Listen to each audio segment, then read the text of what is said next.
படம் பார்த்துருப்பீங்க, உங்களோட கருத்துக்களை சொல்லுங்க, எப்படி இருக்குன்னு படம் சொல்லுங்க சார். படம் ரொம்ப நல்லா இருக்கு, அருமையா இருக்கு.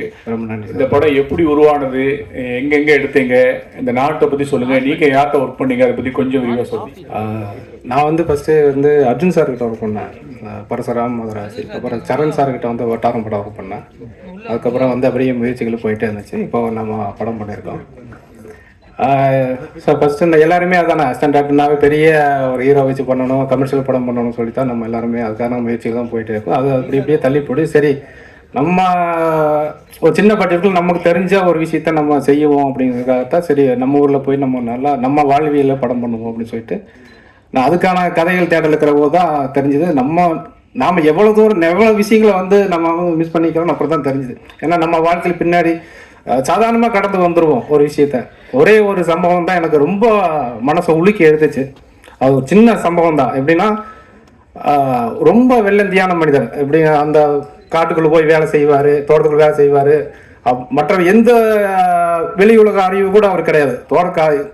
போவார், காலையிலேருந்து சாயந்தரம் வரைக்கும் அந்த காட்டுக்குள்ளே வேலை செய்வார், வந்துடுவார். மானாவாரி நான் தான், மானாவாரி இல்லைனாலும் அந்த கல்லுகளை பொறுக்கி போட்டு அப்படியே அவர் அந்த நிலத்தை தவிர வேறு எதுவுமே தெரியாது. அப்படி தான் அவர் வெள்ளந்தியாக வாழ்ந்தார். ஒரு இடத்துல அந்த அவங்களுடைய பசங்க 2 பசங்க வந்து பெருசாகி அவங்க ஒரு இடத்துல சரியாக வேலைக்கு போகாமல் ஒரு இடத்துல அந்த நிலத்தை வித்துடுறாங்க. இது கூட அவருக்கு தெரியாது. ஏன்னா அவர் கூட்டிகிட்டு போய் ரிஜிஸ்டர் ஆஃபீஸில் கூட்டிகிட்டு போய் விட்ருவாங்க. கூட்டிட்டு வந்து இந்த மாதிரி கடன் ஆகி போச்சுப்பா, நீ கையெழுத்து போடு அப்படின்னு சொல்கிறாங்க. அப்போ கூட அவர் அப்படியா அப்படின்னு சொல்லிட்டு கையெழுத்து போட்டு வந்துடுறாரு. வீட்டுக்கு வந்துட்டு அது எப்பவும் போல் மறுபடியும் வந்து அந்த நிலத்துலையே போய் மறுபடியும் வேலை செய்கிறாரு. வாங்கணும்னு வந்து சரி ஏதோ ஒரு சரி கொஞ்சம் நாளைக்கு இப்படி தான் இருப்பார் அப்படின்னு சொல்லிட்டு விட்டுறாங்க. ஆனால் தொடர்ந்து அதை வந்து அந்த நிலத்துலையே அவர் வேலை செஞ்சுட்டே இருக்கார். ஒரு இடத்துல அந்த நிலத்தை விட்டு அவர் வரல. கிட்டத்தட்ட எனக்கு தெரிஞ்ச ஒரு 10 வருஷம் அந்த நிலத்துலையே இருந்தார். கிட்டத்தட்ட ஒரு அந்த கிராமத்துலேருந்து ஒரு 4-5 கிலோமீட்டர் இருக்கும். நம்மளால இன்றைக்கி 1 கிலோமீட்டர் போனாவே அவ்வளோ பயமாக இருக்கும். அந்த 10 வருஷம் அந்த ஒரு பெரிய கள்ளிச்செடி இருக்கும், அதுக்குள்ளேயே படுத்துக்குவார், அதுக்குள்ளேயே அந்த நிலத்துக்குள்ளேயே தான் இருப்பார். இரவானா நிலத்தை பற்றி பேசுவார். இவ்வளோ விளைஞ்சது, அவ்வளோ விளைஞ்சது, நீங்கள் அவ்வளோ எடுத்துகிட்டு போங்க, இவ்வளோ எடுத்துகிட்டு நைட்டு 12-1 மணி வரைக்கும் கத்திக்கிட்டே இருப்பார். வீட்டுக்கே வரல. சாப்பாடு கொண்டு போய் வைப்பாங்க, ஒரு சில சாப்பிடுவார், இல்லை சாப்பிடாம இந்த மாதிரி ஒரு இடத்துல மனப்பத்தலாகி அந்த நிலத்துலையே இருக்கார்.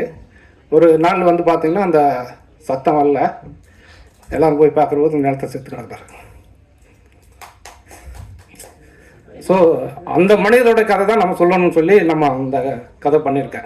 இப்போ நினச்சாலும் எனக்கு அது ரொம்ப உலுக்கி எடுக்கும். நம்ம என்னதான் வந்து கற்பனையாக சில விஷயங்களை செஞ்சாலும் நம்ம வந்து மகிழ்விக்குமா வழியா, ஆனால் உண்மையை தான் வந்து நம்ம வந்து இன்னும் நல்லா உலுக்கி எடுக்கும். அந்த சம்பவம் எப்பவுமே எனக்கு வந்து ரொம்ப உலுக்கி எடுக்கும்.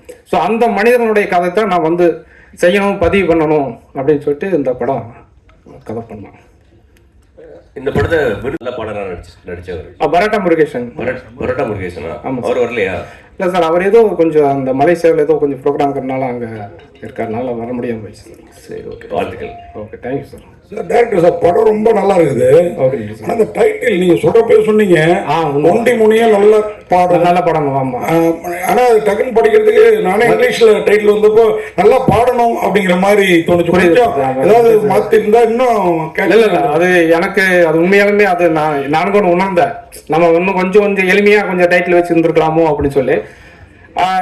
என்னன்னா அந்த நம்ம எழுதுற போதும் சரி, நம்ம அந்த பார்த்த விஷயங்கள் அந்த மனிதனோட வாழ்ந்த போது கடைசியில் என்ன அந்த என்ன சொல்றதுன்னா அந்த கேரக்டர் வந்து நம்மளால வெளியே வர முடியல. அவன் அந்த மனிதன் நான் பார்த்து அதை எழுதுற போதும் சரி, நம்ம படமாக்கும் போதும் சரி, அதை அப்படியே நம்ம உள்வாங்கிறதுனால எனக்கு அது வந்து ரொம்ப ரிலேட்டடாக இருந்துச்சு. அந்த நல்ல படம் விட்டு என்னால் வெளியே வர முடியல. அந்த தாக்கத்தில் வச்சது தான் அந்த டைட்டில். அது மாதிரி படத்தில் வந்து சார் நல்லா காட்டியிருக்கீங்க. ஆனால் பண்ணையார் தான் 2 பண்ணையாடுங்கிறீங்க உங்கள் பக்கம் வழக்கம்னு நினைக்கிறேன். அந்த சைடெல்லாம் பண்ணாடி தான் சொல்லுவாங்க. பண்ணையார் இல்லை, பண்ணாடியோட மனைவிகளும் வேலையை வாங்கிட்டு கூலி கொடுக்காம அனுப்புவாங்க. அந்த இல்லை காட்டணும். இல்லை, இது இன்னுமே அது வந்து என்ன எதுவுமே இங்கே கற்பனை கிடையாது. நான் அங்கே ஒரு கேரக்டர் அப்படி தான் இருந்தாங்க. அவர் என்னன்னா வட்டிக்கு விடுவார். அவர் வந்து அந்த பண்ணாடி வந்து என்னன்னா வட்டிக்கு விடுவாங்க.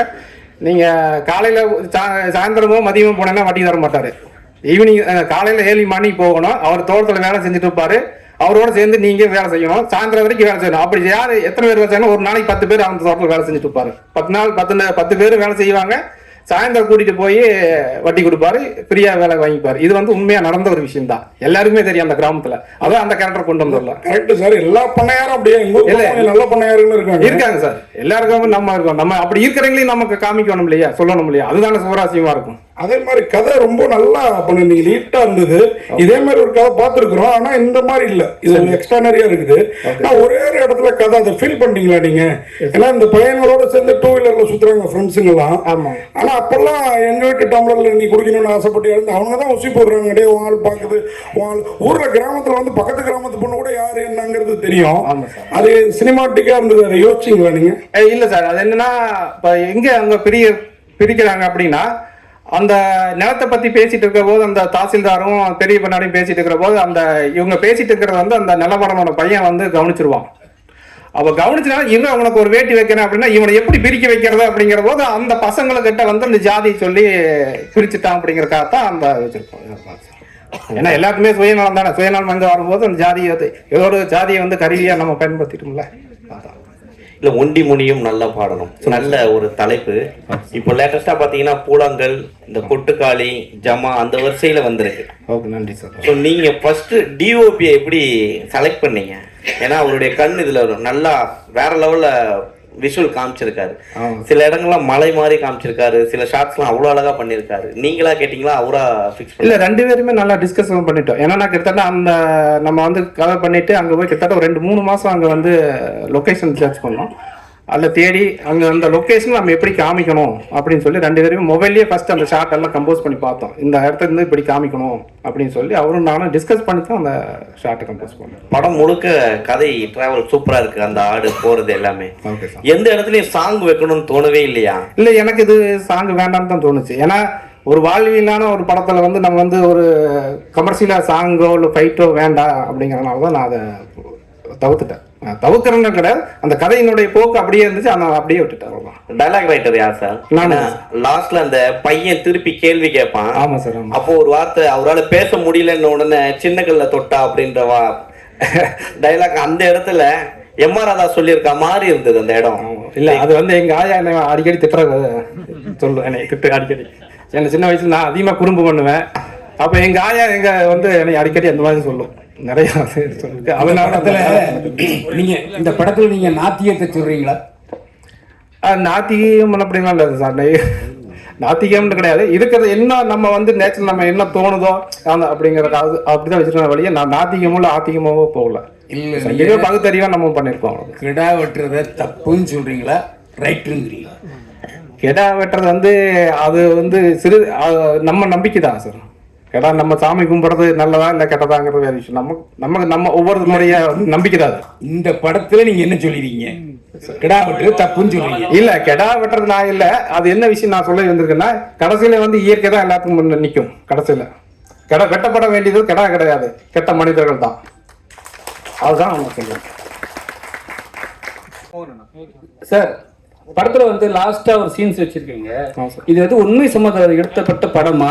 ஏன்னா இதனாலதான் வந்து அரசாங்கமே தடை பண்ணாங்க இந்த கெடா வெட்டுற விஷயம். கோயில்ல வந்து ஒரு விஷயம் நடக்கும்போது குடிச்சிட்டு சண்டை போட்டு அவங்க வெட்டிக்கிறாங்கன்ட்டு. ஸோ வந்து அது மாதிரி வந்து டிராவல் ஆகுன்னு நினைச்சிங்களா? இல்லை சார், இப்போ இங்கே இந்த எல்லாமே வந்து அந்த சம்பவங்கள் எல்லாமே வந்து நான் பார்த்த எனக்கு நடந்த விஷயங்கள் தான். இந்த குளம் வெட்டுற விஷயங்களோட பார்த்தீங்கன்னா எங்கள் தாத்தாவுக்கு நடந்தது தான். எங்கள் தாத்தா வந்து அப்போ வந்து படிப்பறிவு இல்லாதனால கொஞ்சம் படிப்பறிவு அந்த சமயத்தில் இருக்கிற போது என்னன்னா எங்கள் தாத்தாவுக்கிட்ட சொல்லி அந்த நிலத்துல வந்து ஒரு குளம் வெட்டிட்டாங்க. அப்புறம் ஒரு கட்டத்துல தெரிஞ்சது இல்லை, அது அவங்க நிலத்துல தான் வந்தது. அவங்க தாத்தாவுக்கு வந்து படிப்பறிவு இல்லைங்கிற போது இந்த நிலத்தை அந்த விஓவும் தாசில்தாரும் கைக்குள்ள போட்டு அந்த மாதிரி செஞ்சுட்டாங்க அப்படிங்கிறது அப்புறம் ரொம்ப நாள் கழிச்சு தான் எங்களுக்கு தெரியும். அந்த சம்பவங்கள் எல்லாமே நான் கோர்த்து எதுவுமே வந்து இதில். 2வது வந்து அந்த கோயில் வந்து உண்மையாலுமே அந்த ஆதிக்கமாக்குறவங்க அந்த இருக்கிற பண்ணாடிங்க வந்து அவருக்கு இவங்கெல்லாம் சாமி கும்பிட்டு திடீர்னு வந்து எங்க நிலம்னு சொல்லிட்டு கம்பி வேலி போட்டாங்க, பென்சிங் போட்டு உள்ள போகக்கூடாது அப்படின்னு சொல்லிட்டாங்க. ஆனா அதுல என்னன்னா 2-3 பேர் அந்த கெடா வெட்டணும் அப்படிங்கறது வந்து உண்மையாவே நடந்துச்சு. ஏன்னா எங்க தோட்டத்துக்கு ஆப்போசிட்ல இருக்க தோட்டத்தை அவர் கெடா வெட்டிட்டு அதை வெட்டணும் ரொம்ப நாளா பண்ணிட்டு கோர்ட்டு கேஸ் அப்படின்னு சொல்லி போயிட்டே இருந்துச்சு ரொம்ப நாள். அப்புறம் என்ன நடந்தது, ஒரு கட்டத்துல என்னன்னா அவங்களுக்குள்ளேயே அந்த பங்காளிக்குள்ள சண்டையாகி ஒண்ணுக்கு அடிச்சுக்கிட்டு கோர்ட்டுக்கு போயிட்டாங்க. கடை வெட்டினாங்களா இல்லையா லாஸ்டா? இல்ல, அது நான் இது கொஞ்சம் கற்பனைக்காக கடைசியில வந்து அவங்க என்ன இவங்களே தனியா ஒரு இடத்த சூஸ் பண்ணி இவங்களோட இடத்துல வச்சு ஒரு கடை வெட்டிக்கிட்டாங்க. அந்த ஆல்மணி சார் டேரக்டர் சார் அது மாதிரி 2 வில்லன்களையும் எங்க சார் பிடிச்சிங்க?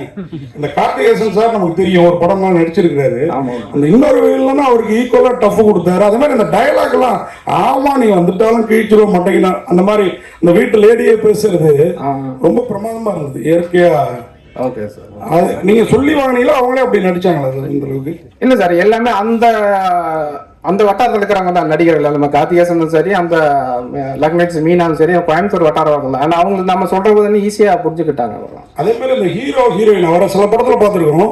இந்த ஹீரோயினும் ரொம்ப பிரமாதமா பண்ணியிருக்கிறாங்க. எனக்கு வந்து நான் ஸ்கூல்ல படிச்சப்ப இந்த மாதிரி பண்ண வாழ்த்தரங்கள்லாம் ஞாபகம் வந்துருச்சு. அதே இங்க கூட ஒரு தவறான ஒரு புரிதல் இருக்கு. ஏதோ ஒடுக்கப்பட்ட ஜாதி லவ் பண்ணாதான் வந்து சண்டை போடுவாங்கன்னு. ஈக்குவல் ஜாதி லவ் பண்ணாலுமே ஒத்துக்க மாட்டாங்க.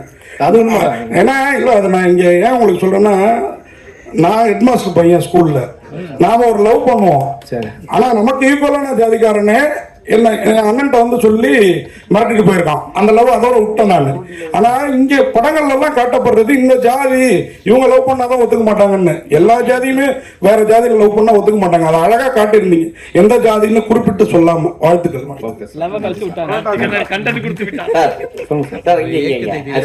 படத்துல வந்து அந்த லவ் பண்ற சீன் காமிச்சிருக்கீங்களா? அது எல்லா பெண்களும் அந்த மனநிலையில தான் இருக்குன்னு நினைக்கிறீங்களா? இருக்கிற ஜெனரேஷன்ஸ் எல்லாம் இப்ப வர பெண்கள்லாம் ஒரு பைக் புதுசா எடுத்துட்டு வந்து அவங்க லவ் பண்ணணும், நீ காமிக்கிற விதம் வந்து பெண்களை கொஞ்சம் தவறா காமிக்கிற மாதிரி இல்லையா?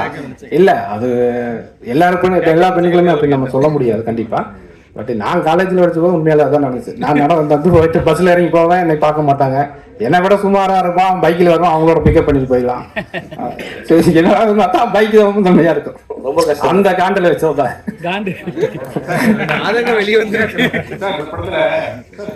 அவர் எப்படி செலக்ட் பண்ணீங்க? அவர் வந்து சின்ன சின்ன கேரக்டர் பண்ணிட்டு இருந்தா அந்த புரோட்டா கோடு போடுறவரு. அது மாதிரி ஒவ்வொருத்தரையும் இந்த ஒவ்வொரு வரி சொல்லுங்களேன், யார் யார் நடிச்சிருக்காங்க பேருன்னு. எல்லாருமே நல்லா பண்ணிருக்காங்க, கொஞ்சம் அறிமுகப்படுத்தி. முதல்ல ஹீரோ சொல்லி. நம்ம ஊர்ல எப்படி வந்து நிப்பாங்க, நம்ம பண்ணாடினா எப்படி சிம்பிளா வருவாங்க.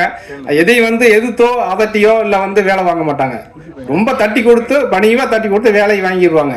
அந்த மாதிரி தான் அங்க இருப்பாங்க. அதனால நீ எதுவும் பண்ணாதீங்க, கேஷுவலா அங்க எங்க இருப்பாங்களோ அதே மாதிரி பண்ணுங்க அப்படி சொல்லி அவரை பண்ண வச்சேன்.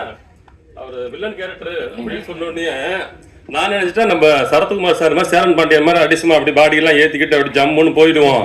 அப்படி நெப்போலியன் சார் மாதிரி நிக்கிறான்ட்டு நான் அப்படியே நின்று அப்படி முறுக்கிக்கிட்டு, சார் அதெல்லாம் நீங்க பண்ண வேண்டாம், இப்படி தொங்க விடுங்க, இந்த எப்படி இருந்தேன்னா இப்படி ஆன மாதிரி இப்படி ஆகிடுங்க. எப்படி இப்ப பாத்தீங்கன்னா இல்லையே, நான் எப்படி இருந்தேன் இந்த அப்பா லாரா படத்துக்கு அந்த டைம்ல பண்ணும்போது போலீஸ் கேரக்டர் இருக்கும் போது நான் அப்படி பண்ணேன்.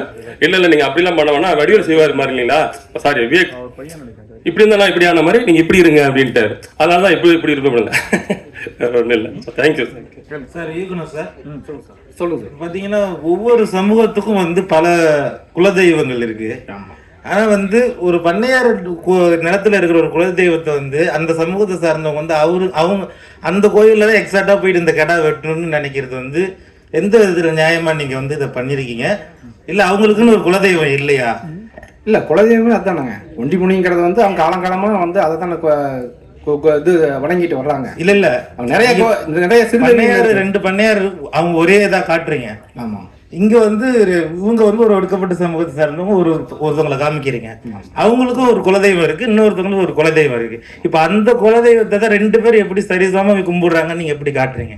இல்ல, சரிசமமா கும்பிடுறதுல அவங்க வந்து என்னன்னா அந்த ஆதிக்கம் அந்த என்ன சொல்றாங்கன்னா ஊர்ல வந்து அந்த அதை வந்து இந்த இது சொல்லுவாங்க, அந்த கோயிலை கோயிலோட அந்த தர்மகர்த்தா மாதிரி இப்ப வந்து அவங்க தான் இருப்பாங்க. நீங்க எல்லா ஊர்லயுமே போய் பாருங்க, அந்த இவங்க தாழ்த்தப்பட்ட கோயிலா இருந்தாலும் அது தர்மகர்த்தா யாருன்னு பாத்தீங்கன்னா அங்க இருக்கிறவங்க பெரிய பண்ணாடியா அந்த மாதிரி பெரிய அவங்க தான் கணக்கு வழக்கு பார்ப்பாங்க, எல்லாமே செய்வாங்க. இன்னும் ஊர்ல அப்படிதான் இருக்காங்க. இல்ல, அந்த நிலைமை அவங்களோடது தானே, நிலைமை அவங்களுக்கு தான். அந்த முன்னாடி ஆமா, அது ஒரு கட்டத்துல அவங்களுக்கு அவங்க நிலைமை இருந்துக்குது. ஒரு கட்டத்துல அவங்க நிலம் கைவிட்டு போய் அந்த சாமியும் அவங்க கிட்டே போயிடுச்சு அப்படிங்கிறது அது கரெக்டா சொல்லுங்க. கடைசியா எங்க ஷூட்டிங் எடுத்தீங்க? ரொம்ப நல்லா அந்த லேண்ட்ஸ்கேப். அந்த குட்டி பையனை சொல்லுங்க, நல்லா பண்ணிட்டு. ஆமா, அது என் பையன் தான், என் மகன் தான். ஆக்சுவலாக அவன் வந்து ஃபர்ஸ்ட் வந்து நான் சொன்னாங்க வைஃப் சரி சொன்னாங்க இந்த மாதிரி அவனும் இன்ட்ரெஸ்ட் ஆகிறா பண்ண இல்லை, அவன் பயங்கரமா குறும்பு பண்ணுவான், சொன்னா கேட்க மாட்டான், வேண்டாம் நான் ஊர்லயே ஒரு நல்ல பையனை பார்த்து பண்ணிக்கலாம் அப்படின்னு சொல்லி விட்டுட்டேன். சரி, அப்போ லீவும் போது வந்து சும்மா ஷூட்டிங் பார்க்க வந்தா சரி பண்றா ஒரு சீன் அப்படின்னு சொல்லி காமிச்சு அவன் பார்த்தா நல்லா பண்ணா கடைசியில பார்த்தா நான் கட்டு சொல்றதுக்குள்ளேயே அவன் கட்டு சொல்லிடுவான். அப்புறம் அவங்க நடிக்கிறதுக்கு முன்னாடியே அப்ப அவங்க நல்லா நடிக்கிறப்பா கட்டு சொல்லுப்பான்ருவான். அந்த மாதிரி அவன் அப்புறம் ஏன் ஆட்டுக்கெல்லாம் க்ளோஸ் வைக்கிறீங்க, எனக்கே க்ளோஸ் வைக்கல அப்படின்னு கேட்பான். அந்த அளவுக்கு அதில் இன்ட்ரெஸ்டாக இருந்துச்சு அவனுக்கு. டைலாக்குமே பார்த்தீங்கன்னா அந்த லென்த் டைலாக் பேசுவானுங்களா, அது ஒரே டேக்கில் அடித்தான். அது எனக்கே போய் பார்த்து நானே சில சமயத்தில் இப்போ பேப்பர் பார்த்தே நான் சில சமயத்தில் வந்து அந்த ஃப்ளோவாக சொல்ல முடியாது, ஆனால் அவன் ஃப்ளோவாக பேசினான். எனக்கு அது ரொம்ப ஆச்சரியமா இருந்துச்சு. அது டப்பிலையும் அதே மாதிரி பேசினான். எனக்கு ரொம்ப அது ஆச்சரியமா இருந்துச்சு, இந்த அளவுக்கு பண்ணுறாங்க. கேள்வி கேட்டு ஆடை கவர்ந்து பண்ணதே அந்த பையன் தான். ஆமாம் சார். இந்த படத்தை புதுமுகம் பல முகங்கள் இருக்கு. அந்த படம் கதை கொண்டு போயிடுச்சு. பட் ஆனா இது எடுக்கிறதுக்கு முன்னாடி உங்களுக்கு தோணுச்சா ஏதாவது நடிகர்கள் காமிச்சா நல்லா இருக்கும் அப்படின்னு சொல்லிட்டு?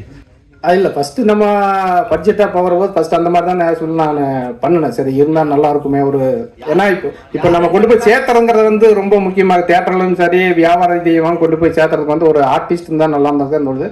சில சமயம் நம்ம ஒரு பட்ஜெட்டுங்கிற வரபோது சரி ஓகே நம்ம முதல்ல ஒரு படம் எடுப்போம், நல்ல படமாக எடுப்போம், ஏதோ ஒரு விதத்தில் கொண்டு போய் நம்மளுக்கு ஒரு அட்ரஸ் ஒரு ஐடி கார்டு கிரியேட் பண்ண வேண்டும் அப்படிங்கிறதுக்காக தான் நம்ம அது பண்ணோம். ஏன்னா பட்ஜெட்டுங்க போது அதுக்கு வந்து நம்ம கருப்பிச்சாமி வந்து ரொம்ப ஹெல்ப் பண்ணார். ஏன்னா அது ரொம்ப, ஏன்னா அவர் ஷூட்டிங்கே வரமாட்டாப்புல மறுபடியும் நைட்டு ஃபோன் பண்ணி சொல்லி ஏங்க வரலைங்க, ஏங்க நான் அங்கே வந்துட்டு அங்கே யாருங்க காலம் கறந்துச்சா கடன் வாங்க போகிறது, கடன் வாங்கி தான் கரைச்சி அனுப்பணும் அப்படின்பாரு.